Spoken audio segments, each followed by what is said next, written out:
Tingnan mo yung si Curry, talagang mahusay sa 3 points. At ganun din si Draymond Green, maaasahan na player talaga. Si Wiggins, tingnan nyo, gumaling lalo at bumalik ang tunay na laro. Pero may panagot pa rin ng Lakers, nandiyan pa rin si Davis. Pero hindi kasi ma-check ang 3 points play ni Curry. Pero tingnan naman ninyo talaga kahit sa 2 points ay mahusay. Talagang malakas pa rin si Curry. Kita nyo, imposibleng shot. Pero kayang-kayang shoot.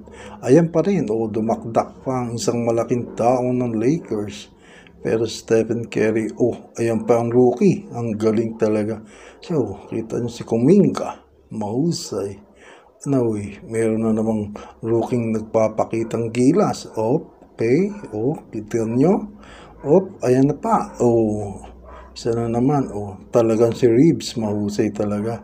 Si Draymond Green, may paningin talaga at talagang malakas pa rin si Wiggins.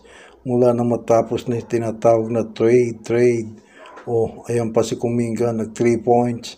Talagang mahusay. Ito, ang bilis nito, ang ganda. Tingnan mo naman, si Davis malakas pa rin talaga.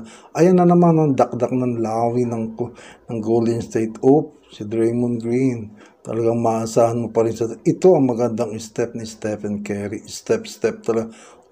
Ayan pa ang isa. Ayan na naman ang bomba ng 3 points. Ang galing talaga. Si Wiggins. Talagang mahusay. Bumalik talaga mula matapos yung tinatawag na trade deadline. Ito pa, si Klay Thompson. Naghuhusay pa rin talaga sa 3 points. Ayan na naman. Talagang mahuhusay pa rin. Isa pa, Wiggins. Kita nyo? Ang galing. Kita. Talagang malakas si Wiggins. Malakas din yung rookie na yun. Ayan pa isang lipadlawin na si Kuminga. Isa pa na naman. Tingnan nyo, panalo na naman ang Golden State.